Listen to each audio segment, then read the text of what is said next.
지금 현재 한국교회에서 임직을 받고 또 임직식을 하고 있는 과정 속에 일어나는 특별 헌금 또는 교회에 대한 여러 가지 헌금들이 보이지 않는 압력으로 형사되고 또 그것이 마치 교회의 직분을 돈으로 사고 파는 같은 느낌까지 와 있었거든요. 그래서 어떤 교회는 뭐 장로가 되려면 1,000만 원이 있어야 되고 뭐 이런 이야기들이 공공연하게 이루어지고 또한 그 임직식의 절차뿐만 아니라 임직자를 선출하는 과정에서도 평가하는 기준은 3가지인 거죠. 추일 축석 잘하느냐, 그리고 헌금 잘하느냐, 그리고 또 하나는 교회의 헌신도가 얼마나 있느냐, 봉사에 대한 이야기인데 이 모든 기준들이 다 눈에 보이는 외형적 기준이란 말이에요.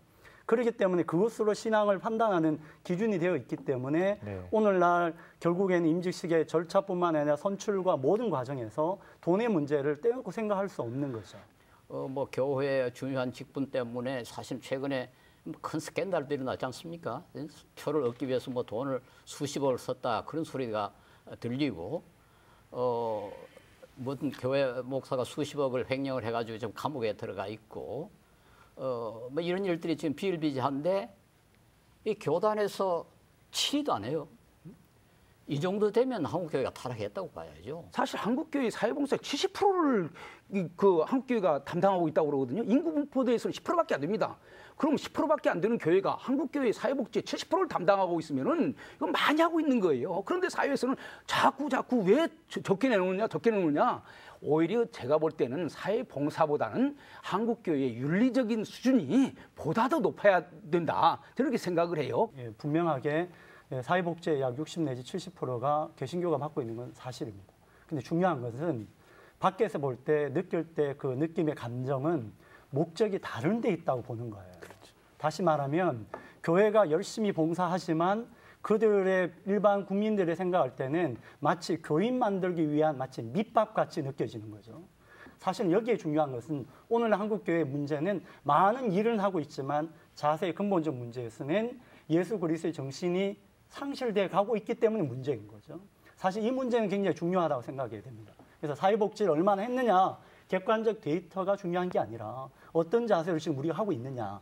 교회에서 많은 복지관을 운영하고 많은 방과 후 학교를 하지만 어느 순간에 목회자나 교회 지도자들은 우리 교인 만들기 위한 수단으로 전락할 때는 그거는 온전한 복지적 마인드와 그리고 국민들이 바라볼 때 기쁨으로 그것을 수용하는 자세는 되지 않을 거라는 문제점을 좀 지적하고 싶고요.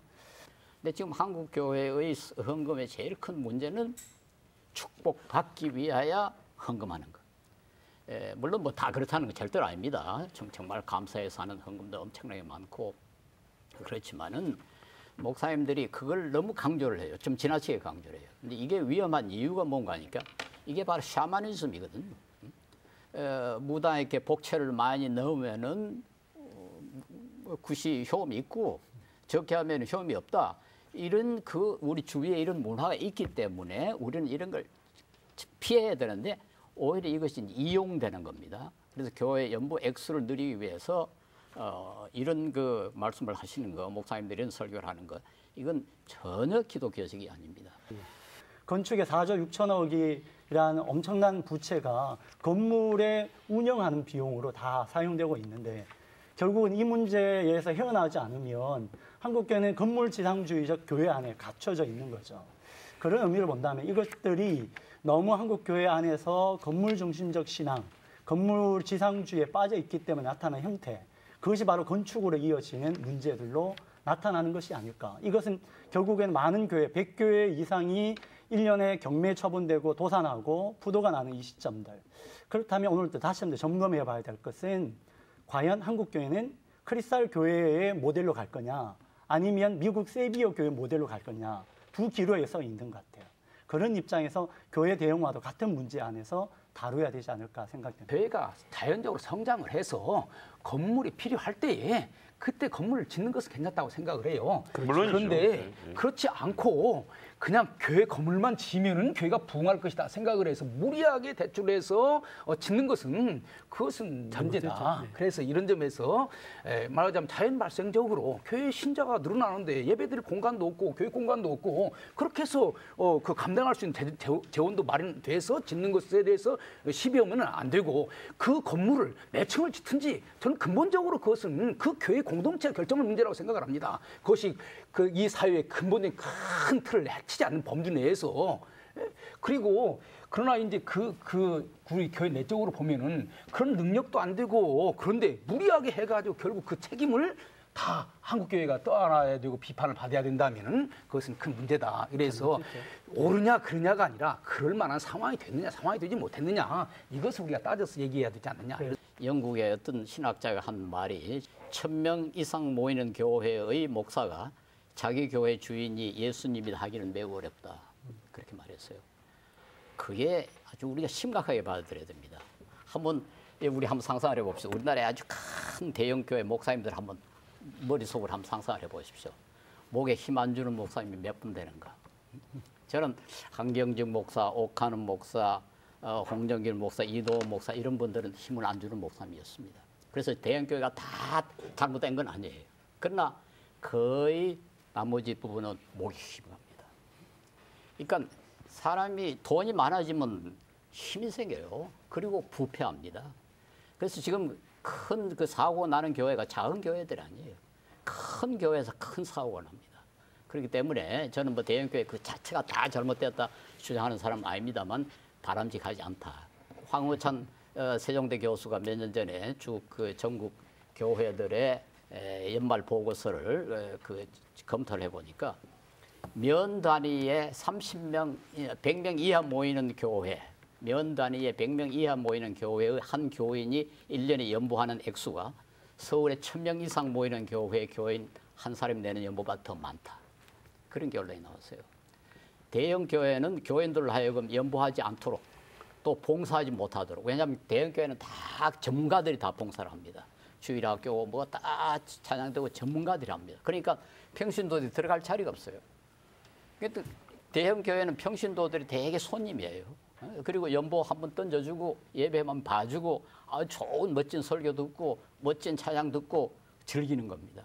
그렇기 때문에 바람직하지 않다. 저는 그렇게 주장하고요. 대안을 제시한 다음에 목회와 운영을 분리하고 네네. 교회 재정을 투명하게 하고 그리고 다음 세대를 키워가는 입장에서 아이들이 교회의 중요한 의사결정할 때 참관을 시키고 또 교회가 어떻게 운영되는 것이 우리 교회학교 아이들을 통해서도 훈련받는 그런 기회가 되면 좀 더 다음 세대는 좀 달라지지 않을까요? 담임 목사님들이나 성도들이 특히 재정 장로들, 재정위원들 이분들이 청지기 의식이 거의 없어요. 이게 큰 문제라고 봅니다. 재정권을 주신 분들이 하나님 같아요. 어떤 때는 막 담임 목사님도 쩔쩔매는 걸 제가 보는데 청지기 의식이 분명해야 이 문제가 해결된다고 봅니다. 우리 목사님들이나 교회 재정을 담당하고 계신 분들이 너무 행정에 어둡고 무책임해요. 그래서 첫째로 교회 그 정관을 재정 부분에 대해서만큼이라도 세밀하게 만들어줘야 됩니다. 돈을 쓰기 전에는 품위서를 작성해서 돈을 누가 청구했고 누가 어떤 목적으로 사용하려는 것이 분명하게 나타나야 되고요. 또 지출결의서를 통해서 거기에 대해서 누가 책임지고 결제를 했고 누가 그 돈을 썼는지 그것이 나타나야 되겠고요. 돈을 쓴 후에는 반드시 증빙서류를 갖춰가지고 사회법에서도 저촉을 안 받는 투명성을 나타내야 됩니다. 재정이 균형이 안 맞아요. 예를 들어서 교회 내 지출과 교회 연합사업 지출과 성교비 지출과 대사회 지출이 이것이 균형이 맞아야 되는데 예산 배분이 균형이 맞춰야 되는데 그 운영비가 너무 과도하게 계산되어 있고요. 또 목사님의 한 분에 대해서 예산이 너무 많이 편중되어 있는 그런 경향들이 보여요. 그래서 재정 운영의 투명성뿐만 아니라 공공성을 확립하기 위해서 재정의 그 배분을 균형 있게 좀 해야 되겠다는 거고요.